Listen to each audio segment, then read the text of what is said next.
So guys, जैसा कि हमने पिछले एपिसोड में देखा, यांग विन जाओ के अंदर स्नेक डीमन गॉड की स्पीड चली गई थी, जिससे अब उस पर स्नेक डीमन गॉड का कब्जा हो गया। वो हाओ चेन और उसके साथियों पर अटैक करने लगा। डीमन पिलर की वजह से वो काफी ताकतवर होता है, इसीलिए वो सभी पर भारी पड़ रहा था। वो सभी उसे मारना भी नहीं चाहते थे। चेनिंग के पास एक रास्ता था। वो होली संत होने की वजह से फॉरबिडन स्किल का इस्तेमाल करके उसके सोल वर्ल्ड में पहुंच चुकी थी, जहां स्नेक डीमन यांग विन जाओ से फाइट करने लगा। वो लड़ते हुए सोल स्पेस में आ गए थे।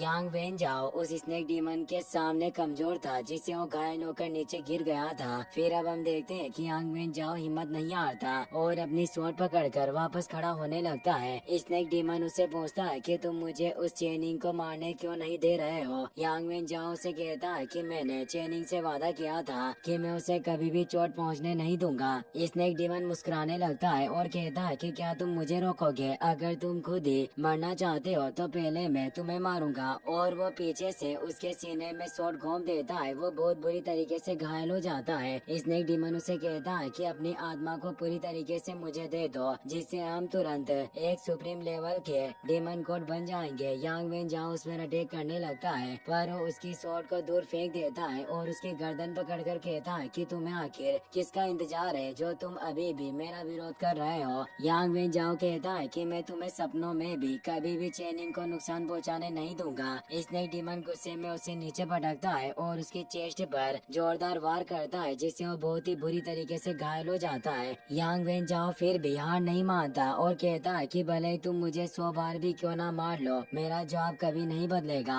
मैं तुम्हें कभी भी अपनी चेनिंग को नुकसान पहुँचाने नहीं दूंगा। स्नेक डीमन कहता है कि तुम इंसानों की यही सबसे बड़ी कमजोरी है, तुम अपने प्यार के लिए कुछ भी कर सकते हो। वास्तव में ऐसा मूर्खतापूर्ण साहस मैंने पहली बार देखा है। और वो उसके लिए तालियां बजाते हुए कहता है कि यह प्यार प्रशंसा योग्य है, पर मैं तुम्हारी आत्मा में पुण्य विलय किए बिना सचमुच पूरा अधूरा रहूंगा। लेकिन इस अधूरेपन की भरपाई मोटे तौर पर की जा सकती है। मुझे बस हजारों इंसानों को मारकर उनके खून से रक्त अनुष्ठान करने होंगे, और अब तुम अपने इस साहस की वजह से बहुत ही बुरी मौत मरोगे, क्योंकि पहले ही मेरे पास तुम्हारी आधी आत्मा का हिस्सा है। और अब वो अपनी सरपेंट बॉडी को एक्टिवेट करके यांग वेन जाओ पर अटैक करने भेजता है। यांग वेन जाओ को लग रहा होता है कि उसका आखिरी वक्त है। उसे चेनिंग की याद आने लगती है और वो कहता है कि मुझे माफ करना कि अब मैं तुम्हारी और रक्षा नहीं कर पाऊंगा। पर तभी चेनिंग वहाँ आ जाती है, जो अपनी शील्ड की मदद से उस अटैक को रोक लेती है। चेनिंग स्नेक डीमन से कहती है कि तुम्हें क्या लगता है कि तुम इस राजकुमारी को कहीं भी फंसा कर जा सकते हो? यांग वेन जाओ उसे वहाँ देखकर परेशान होता है। स्नेक डीमन उसे देखकर हंसने लगता है और कहता है कि बहुत ही बढ़िया हुआ जो तुमने खुद को मेरे हवाले कर दिया। यांग वेन जाओ चेनिंग से कहता है कि तुम यहाँ से चली जाओ, ये डीमन काफी खतरनाक है। चेनिंग उसे अपने प्रोटेक्शन में ले लेती है और कहती है कि मुझ पर विश्वास रखो, मैं इतनी काबिल हो चुकी हूँ कि तुम्हारी रक्षा कर पाऊँ। स्नेक डीमन चेनिंग से कहता है कि मैं जैसे ही तुम्हें मार दूंगा, रक्त अनुष्ठान पूरा हो जाएगा। यांग वेन जाओ उस गोले से बाहर आने की कोशिश कर रहा था। वो कहता है कि ये एक डीमन गॉड है, तुम इससे जीत नहीं पाओगे। तो चेनिंग कहती है कि मैं भी बिस्ट की होली संत हूँ, और अब वो बिस्ट गॉडेस के गेट ऑफ लाइफ को एक्टिवेट कर लेती है, जिससे बिस्ट गॉडेस बाहर आती है, जो उसे पावर देती है। डीमन गॉड इससे परेशान होता है और उसे रोकने के लिए उस पर अटैक करने आता है, पर उस पर एक पलटवार होता है, जिससे वो काफी दूर चला जाता है। चेनिंग 7वें लेवल पर पहुँचने से उसकी पावर काफी बढ़ गई थी और अब वो गेट ऑफ सोल को एक्टिवेट करने लगती है, जिससे उस डीमन गॉड के चारों तरफ एक फॉर्मेशन बन जाती है और कई सारे सोल गेट चारों तरफ क्रिएट होने लगते हैं। एक गेट में से माइडो बाहर निकल कर आता है, पर डीमन गॉड आसानी से उसे दूर कर देता है, जिससे वो चेनिंग के पास आ जाता है। स्नेक डीमन मुस्कुराते हुए कहता है कि तुम चाहे आज कितने भी डीमन बिस्ट को क्यों ना बुला लो, फिर भी आज तुम मेरे हाथों मारी जाओगी। और वो अपने दोनों स्वॉर्ड को निकाल लेता है। चेनिंग कहती है कि तुम्हें किसने कहा कि मैं यहाँ डीमन बिस्ट को बुला रही हूँ? अब उन गेट में से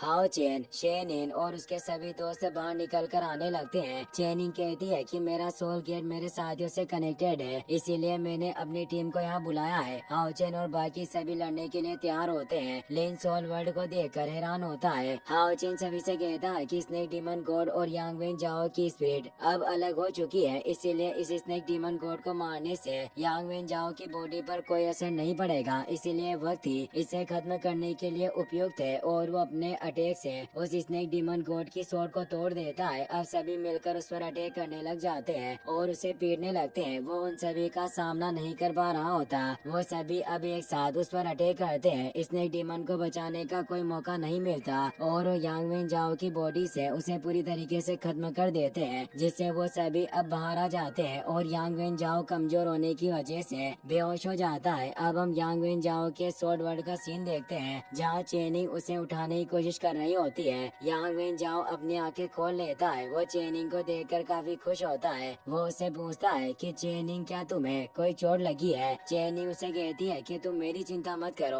अब सब कुछ ठीक है और उस स्नेक डीमन को खत्म कर दिया गया है। यांग वेन जाओ कहता है कि मुझे खेद है कि मेरी वजह से तुम्हें अपनी जान मुसीबत में डालनी पड़ी, पर उसे जान बचाने के लिए थैंक्स कहता है। चेनिंग उसे कहती है कि क्या तुम्हें हमारा वादा याद है? यांग वेन जाओ को बचपन की बात याद आती है, जब उन स्नेक से लड़ने के बाद वो घायल हो गया था। चेनिंग उसके पास आई और उसे पूछा, क्या तुम ठीक हो? तभी एक और स्नेक डीमन पीछे से अटैक करने वाला होता है। चेनिंग यांग वेन जाओ को धक्का देकर बचा लेती है। वो सांप उन पर वापस से अटैक करने लगता है, पर यांग वेन जाओ उसे बीच में से काट डालता है और वो चेनिंग को संभाल कर उसे पूछता है कि क्या तुम ठीक हो? वो कहती है कि मैं ठीक हूँ और वो मदद के लिए उसे थैंक्स कहती है। और इस वक्त ही उन दोनों को एक दूसरे से प्यार हो गया था, पर यांग वेन जाओ देखता है कि उसके हाथ पर खरोच के निशान है। वो उसे बताता है कि तुम्हें चोट लगी है, मैंने तुमसे कहा था कि तुम दूर रहना और उन स्नेक के करीब मत आना। अगर तुम्हें कुछ हो गया होता तो मैं क्या करता? तुम्हें मेरे पीछे छिप जाना चाहिए था। चेनिंग कहती है कि मैं तो बस तुम्हें बचा रही थी। यांग वेन जाओ कहता है कि मुझे तुम्हारी मदद की कोई जरूरत नहीं है, तुम्हारे पास अभी वो क्षमता नहीं है कि तुम मुझे प्रोटेक्ट कर पाओ। इससे चेनिंग को गहरा सदमा लगता है। उसे उन सभी बच्चों की याद आती है जो उसका मजाक उड़ाते थे, क्योंकि वो जादू का इस्तेमाल नहीं कर पाती थी और हर बार उसका संबंध गलत हो जाया करता था। यांग वेन जाओ उसके घाव को देखने लगता है, पर चेनिंग गुस्से में उसे दूर कर देती है और रोने लग जाती है और कहती है कि तुम बहुत बुरे हो, तुम भी दूसरों की तरह मुझे बहुत नीचा समझते हो। क्या होगा अगर मैं किसी दिन तुमसे भी ज्यादा ताकतवर बन जाऊं? यांग वेन जाओ कहता है कि अगर वो दिन सचमुच में आ गया तो तुम अपनी पसंद से जो कहोगी उसे मानने के लिए मैं तैयार रहूंगा। इसी वजह से चेनिंग ने यांग वेन जाओ की टीम को ज्वाइन नहीं किया, क्योंकि वो जानती थी कि वो कभी भी उसे जोखिम उठाने नहीं देगा और बिना जोखिम के कोई भी स्ट्रॉन्ग नहीं बन सकता।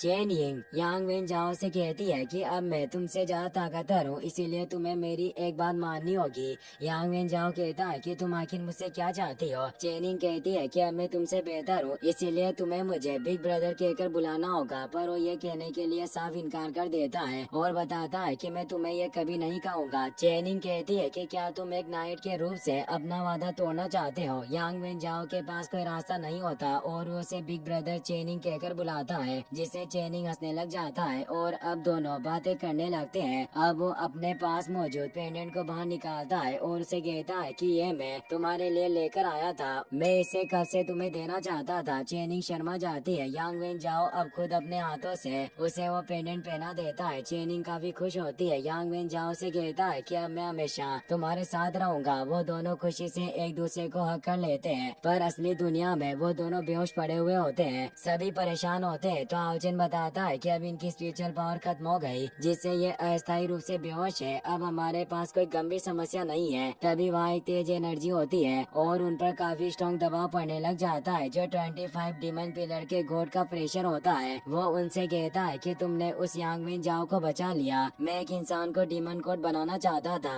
पर कचरा हमेशा कचरा ही रहता है। अब मुझे खुद ही तुम्हें खत्म करना होगा और वो उन सभी को दूर फेंक देता है। इसी के साथ ये एपिसोड यहीं पर खत्म हो जाता है। गाइस, अगर आपको ये वीडियो पसंद आई हो तो लाइक कर देना।